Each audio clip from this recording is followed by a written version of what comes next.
Hello students, my name is Kumar Rishabh from Nirvana IAS academy. आज हम लोग पढ़ने जा रहे हैं इसरो का एक मोस्ट एम्बिशियस मिशन जो कि है Chandrayaan mission. Chandrayaan mission basically था कि हम लोग एक मैन मेड ऑब्जेक्ट को चांद पे भेजेंगे। ठीक है, तो इसके लिए इंडिया ने 3 मिशन लॉन्च किए, चंद्रयान 1, चंद्रयान 2 और चंद्रयान 3, C1, C2, C3। और ऐसा कहा जाता है कि मोस्ट तीनों जो है मिशन थे वो सक्सेसफुल रहे। चंद्रयान 1 भी सक्सेसफुल है। 2 का जो है वो सॉफ्ट लैंडिंग की हमने कोशिश की थी, लेकिन वो सॉफ्ट लैंडिंग नहीं हो पाया था, इम्पैक्ट लैंडिंग हो गया था। लेकिन उसका जो 90% मिशन है उसको सक्सेसफुल क्लेम किया जाता है, क्योंकि उसका ऑर्बिटर एक्सिस में रहा था और वर्किंग कंडीशन में था। उसके बाद हम लोग चंद्रयान 3 में जो चंद्रयान 2 के द्वारा की गई गलतियां थी उसको हमने सुधारा। उसके अलावा चंद्रयान 4 और चंद्रयान 5 जो है जो फ्यूचर के लिए मिशन प्रोजेक्टेड है। ठीक है, तो आज हम लोग पढ़ेंगे चंद्रयान मिशन के बारे में। तो स्टार्ट करते हैं।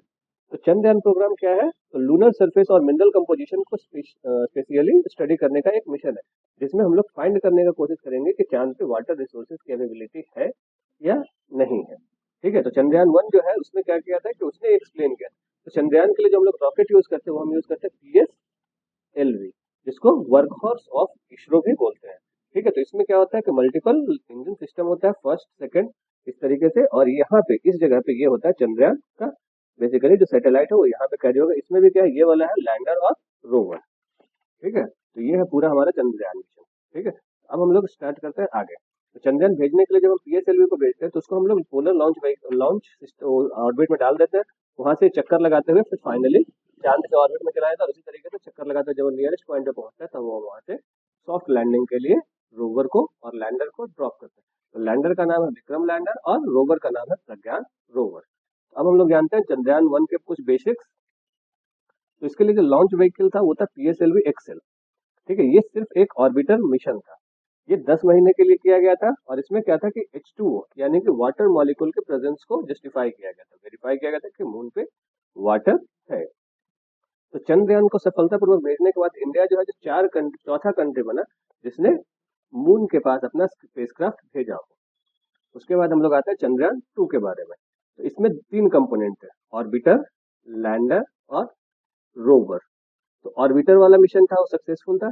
लैंडर जो था वो क्रैश लैंडिंग हो गया। क्रैश लैंडिंग होने के कारण रोवर खुला ही नहीं। तो बाकी का जो 2 पोर्शन था इसका वो अनसक्सेसफुल था, लेकिन इसरो ने क्लेम किया कि 90% तक सक्सेसफुल मिशन था। सिर्फ इसका लैंडर और रोवर जो है वो अनसक्सेसफुल था, बाकी ऑर्बिटर एक्सेस में प्रेजेंट था। इसके लिए हमने लॉन्च किया था GSLV Mark 3 को। ठीक है, और ये जो है 1 साल डिले भी हो गया था।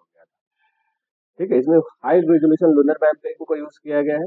और इसमें क्या है, चंद्रयान, जिसका इंपॉर्टेंट पॉइंट याद रखेंगे कि ये जो ऑर्बिटर है, अब जब चंद्रयान 3 हम लॉन्च करेंगे तो ये वाला सेक्शन नहीं हो पाया। तो चंद्रयान 3 में हम सिर्फ लैंडर और रोवर को भेजते हैं, ऑर्बिटर हम लोग चंद्रयान 2 वाला ही यूज कर लेते हैं। ठीक है, अब आते हैं हम लोग चंद्रयान 3 जो 2023 में लॉन्च किया गया। इसके लिए हम लोग क्या यूज किए, लॉन्च व्हीकल M3 Mark 3। ठीक है, ये GSLV का लॉन्चर है। ये इसमें हम लोग क्या भेजे थे, सिर्फ लैंडर और रोवर को भेजे थे।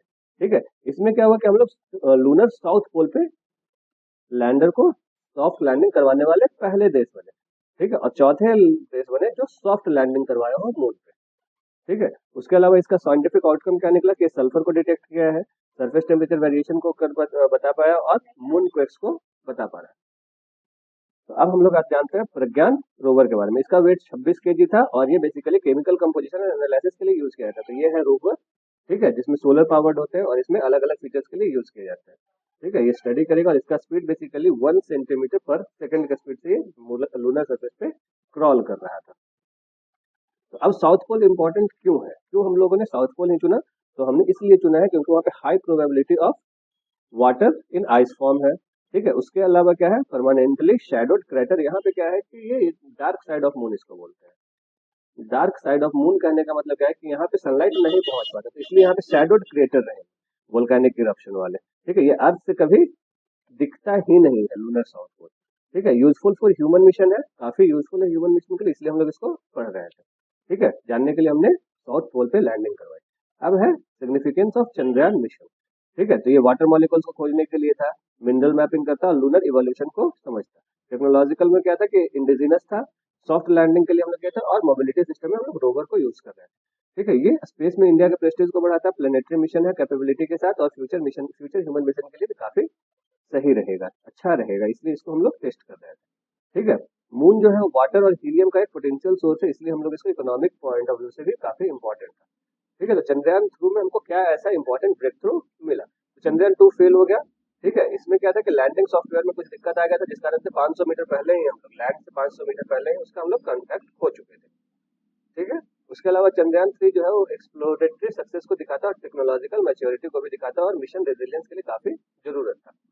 ठीक है। ग्लोबल स्पेस ऑर्डर में क्या होगा, हमारे स्पेस डिप्लोमेसी को स्ट्रॉन्ग कर दिया, बहुत कम बजट में हमने वो चांद तक पहुंचे, और अल्टरनेटिव में यूएस और चाइना का डोमिनेंस को हम लोग चैलेंज कर रहे हैं। ठीक है। तो अब यहाँ पे से जो है बीपीएससी पॉइंट ऑफ व्यू से अगर हम चंद्रयान में बिहार का लिंक दिखाएं तो ये ज्यादा अच्छा होगा। तो बिहार में क्या होगा कि data support and climatical geological studies के लिए बेनिफिशियल होगा।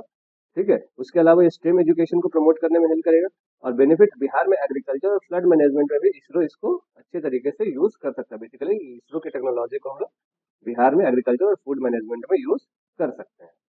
ठीक है।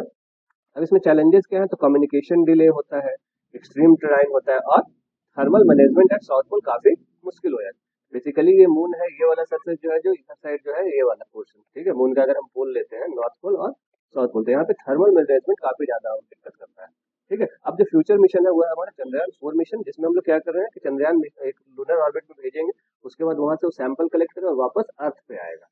ठीक है। और इसके बाद हम लोग कोशिश कर सकते हैं कि बाद में ह्यूमन को चांद पे भेजा जाए। उसके अलावा इंटरनेशनल स्पेस स्टेशन जो 2030 तक हम लोगों ने प्रपोज किया है, उसको हम लोग कंप्लीट कर सकते हैं।